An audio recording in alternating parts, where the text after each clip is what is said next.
নতুন রেলপথে নতুন ট্রেন আর পুরনো পথে বাড়বে ট্রেনের সংখ্যা। শিডিউল বিপর্যয় আর যাত্রী ভোগান্তি কমাতে প্রণয়ন হতে যাচ্ছে নতুন কর্মসূচিও। মারুফ আল মুকিতের ক্যামেরায় ওয়ালিউল সাকিবের রিপোর্ট। নতুন রেলপথে ট্রেন চালুর পাশাপাশি বিভিন্ন রুটে ট্রেন বাড়ানোর পরিকল্পনা বাংলাদেশ রেলওয়ের। যাত্রী চাপ সামলাতে যুক্ত হবে আধুনিক কোচ। ওয়ার্কিং টাইম টেবিল 53 প্রণয়নের কাজও চলছে দ্রুতগতিতে। চলতি বছরই প্রণয়ন হতে পারে ট্রেনের নতুন সময়সূচি। ঢাকা কক্সবাজার, সিলেট কক্সবাজার, ঢাকা সিলেট, ঢাকা বুড়িমারি ও ঢাকা বঙ্গবন্ধু সেতু পাবনা রুটে চালু হবে নতুন আন্তনগর ট্রেন। নরসিংদী ঢাকা নারায়ণগঞ্জ রুটে নতুন একটি কমিউটার ট্রেন চালুর কথা রয়েছে। পুরনো রেকে ঢাকা চট্টগ্রাম রাতের আন্তনগর ও চট্টগ্রাম কক্সবাজার আন্তনগর চালু হবে। চট্টলা এক্সপ্রেস চলবে একটি রেকে। এছাড়া চট্টগ্রামগামী মহানগর প্রভাতী ও ঢাকাগামী তুর্না এক্সপ্রেস ট্রেনের রুট পরিবর্তন করে চালানো হতে পারে কক্সবাজার ঢাকা রুটে। চট্টলার অবমুক্ত এক রেক দিয়ে ঢাকা নোয়াখালী রুটে চালু হবে নতুন আন্তনগর। চট্টগ্রাম ময়মনসিংহগামী বিজয় এক্সপ্রেসের রুট বর্ধিত হবে জামালপুর পর্যন্ত। আন্তনগর মধুমতি এক্সপ্রেস রাজশাহী ভাঙার পরিবর্তে পদ্মা সেতু হয়ে রাজশাহী ঢাকা রুটে এবং নকশিকাঁথা কমিউটার রুট বর্ধিত করে খুলনা গোয়ালন্দর পরিবর্তে খুলনা ঢাকা রুটে চলাচল করবে। আমরা এই কক্সবাজার এবং ঢাকার সঙ্গে যে সরাসরি সংযোগ, এটা সহসাই এটা চালু হবে। আগামী মাসে হয়তো আশা করা যাচ্ছে যে চালু হবে। ইতিমধ্যে ঢাকার সঙ্গে পদ্মা রেল লিঙ্ক এই প্রজেক্টের কাজ শেষ হওয়ার পরে আমরা টায়ার লাইন সহ অন্যান্য যে কার্যক্রম ট্রেন পরিচালনার সেগুলো আমরা সম্পূর্ণ করেছি। তো এগুলো আগামীতে আশা করা যাচ্ছে যে সহসা এগুলো চালু হলো। সেক্ষেত্রে আমরা বর্তমানে যে ট্রেন আমাদের ঢাকায় চলাচল করে, বিশেষ করে দক্ষিণ এবং পশ্চিম এবং উত্তরবঙ্গের যে ট্রেনগুলো ঢাকা আসছে, তার থেকে কিছু কিছু ট্রেনের আমরা রুট পরিবর্তন করব। এটা আমাদের একটা পরিকল্পনা আছে। বিশেষ করে খুলনা, যশোর, বেনাপোল এই অঞ্চল থেকে যে ট্রেনগুলো ঢাকা আসে, এগুলো এক বা একাধিক ট্রেন আমরা পদ্মা দিয়ে বর্তমানে ফরিদপুর ভাঙা দিয়ে আমরা এটা চালাবো বলে আমরা আর কি একটা প্রাথমিকভাবে আমাদের একটা প্রস্তুতি সম্পন্ন করেছি। এছাড়া মধুমতি একটা ট্রেন আছে আমাদের, যেটি আপনার রাজশাহী থেকে আসে, এটা ফরিদপুর পর্যন্ত যায়। এটিও আমরা আশা করতেছি যে আমরা পদ্মা ব্রিজ দিয়ে এটা ঢাকা পর্যন্ত বর্ধিত করব। এছাড়া আমাদের বেশ কিছু নতুন যাত্রীবাহী কোচ আমাদের বহরে যুক্ত হয়েছে। সেগুলো আমরা দিয়ে কিছু নতুন ট্রেন চালানোর পরিকল্পনা আমাদের আছে। এবং তার পাশাপাশি যে সমস্ত বর্তমানে যে ট্রেনগুলো আমরা আন্তনগর ট্রেন চলাচল করছে, সেগুলো গুরুত্ব এবং যাত্রীর চাহিদা বিবেচনা করে সেগুলোর কিছু কিছু আমাদের রেকেরও পরিবর্তন করার পরিকল্পনা আমরা প্রাথমিকভাবে আমরা সম্পন্ন করেছি।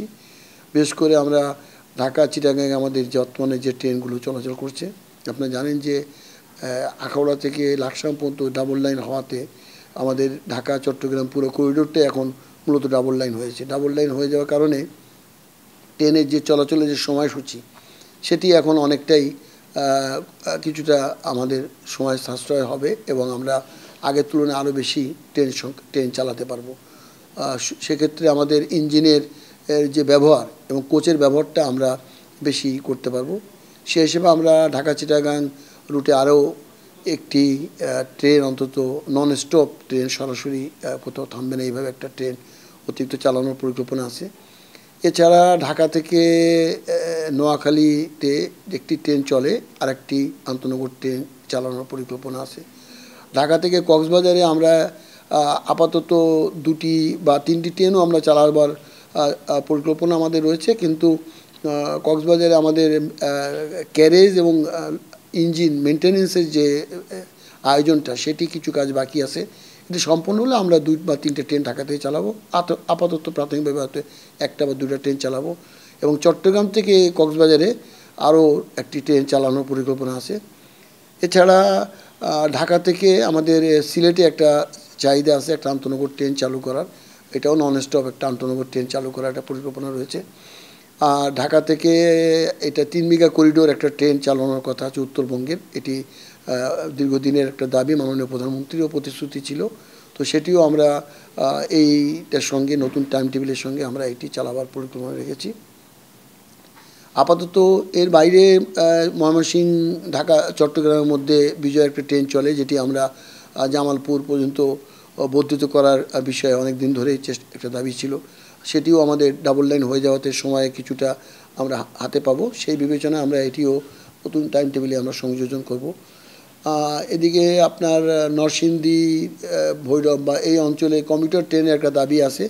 তো আমরা যেহেতু নারায়ণগঞ্জও ইতিমধ্যে আমাদের কিছুটা কাজ সম্পন্ন হয়েছে এবং ঢাকা নারায়ণগঞ্জ ট্রেন চালু হচ্ছে, তো আমরা সরাসরি সেক্ষেত্রে নরসিংদী থেকে ঢাকা দিয়ে আমরা নারায়ণগঞ্জ পর্যন্ত সরাসরি কমিউটার ট্রেন, একাধিক ট্রেন চালানো যায় কি না, এটি আমরা পরিকল্পনার মধ্যে রেখেছি।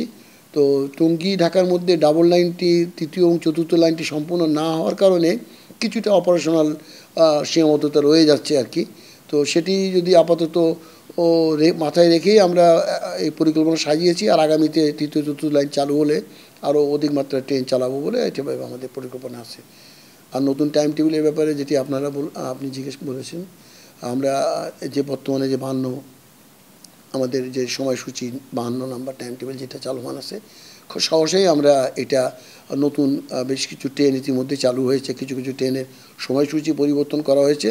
তো এটা বিক্ষিপ্তভাবে এখন হিসাবটা রয়ে গেছে, এটা কি সামগ্রিকভাবে একটা আঙ্গিকে এনে নতুন ট্রেন যেগুলো চালাবো এবং নতুন যে কোচগুলো আমরা পরিবর্তন করবো, এটিও আমরা পরিকল্পনা করেছি যে আমরা নতুন কোচ বগি, যেগুলো বগিগুলো আমাদের আসছে ওগুলো বিভিন্ন আন্তনগর ট্রেনে দিয়ে সেগুলো আবার রিপ্লেস করে অন্য আন্তনগর ট্রেনে দিয়ে, এবং আমাদের যে আপনারা হয়তো দেখে থাকবেন যে আমাদের বগি সংখ্যা এক একটা ট্রেনে কোনোটা 14টা, কোনোটা 16টা, কোনোটা 18টা, এগুলো কি একই রকম যদি করা যায় অথবা অধিক সংখ্যক যদি বগি নেওয়া যায়, তাহলে দেখা যাচ্ছে যে ট্রেনের সংখ্যা কম হলেও অধিক যাত্রী পরিবহন করতে পারবো।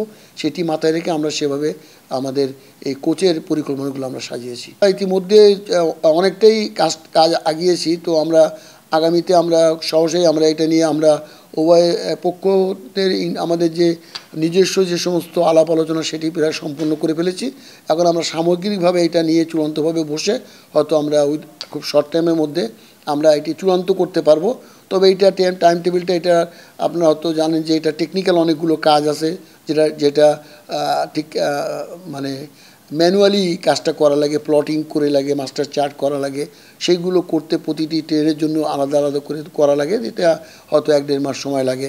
আর এটা ছাপানোর জন্য কিছু সময় লাগে, তাতে হয়তো 1 মাস বা 2 মাস হয়তো সর্বোচ্চ লাগতে পারে। তবে এই বছরের মধ্যে অবশ্যই হবে, এটা আমরা মোটামুটি বলতেই পারি আর কি।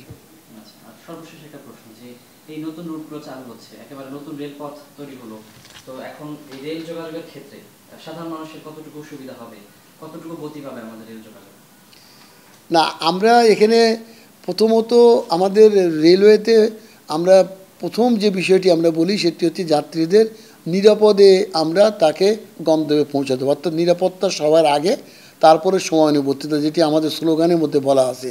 তো আমরা নিরাপত্তাটা চিন্তা করে মাথায় রেখে তার মধ্যে সময়ানুবর্তিটা আমরা এমনভাবে সাজাবার চেষ্টা করেছি যাতে অন্তত সর্বোচ্চ পর্যায়ে আমরা সময়ের ব্যবহার করতে পারি এবং সেভাবে যাত্রী গন্তব্যে পৌঁছাতে পারি, সেটি মাথায় রেখে আমরা করতেছি। এবং জনগণের যে দাবি বা চাহিদা, এটা পুরোপুরি আমরা মাথায় রেখেছি এবং সেটা যাতে সবার যে প্রত্যাশা সেটা যদি পূরণ করা যায়। বিশেষ করে যে সমস্ত অঞ্চলের মানুষের আসলে প্রধান বাহনই রেল, সেটার উপরে বেশি গুরুত্ব দিচ্ছি আমরা। যেখানে বিকল্প ব্যবস্থা আছে সেখানে হয়তো আমরা চিন্তা করতেছি যে না, ঠিক আছে, রেলে না হলে সে তো রোডে বা অন্য কোনো ব্যবস্থা যেতে পারে, কিন্তু যেখানে একমাত্র ভরসা রেল, সেটাকে গুরুত্ব দিয়ে কিন্তু আমরা একটা সমন্বিত যোগাযোগ ব্যবস্থা তৈরি করার চেষ্টা করতেছি। আশা করতেছি যে এতে যাত্রীরা আমাদের উপকৃত হবে এবং যাত্রীদের আশা এবং প্রত্যাশা পূরণ হবে।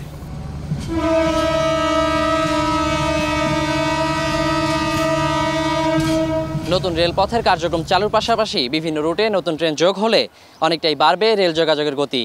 এর সঙ্গে নতুন সময়সূচি বাস্তবায়ন হলে শিডিউল বিপর্যয় কমে গিয়ে বাড়বে যাত্রী সেবার মানও। Waliul Sakib, ATN news, Kamalapur, Dhaka.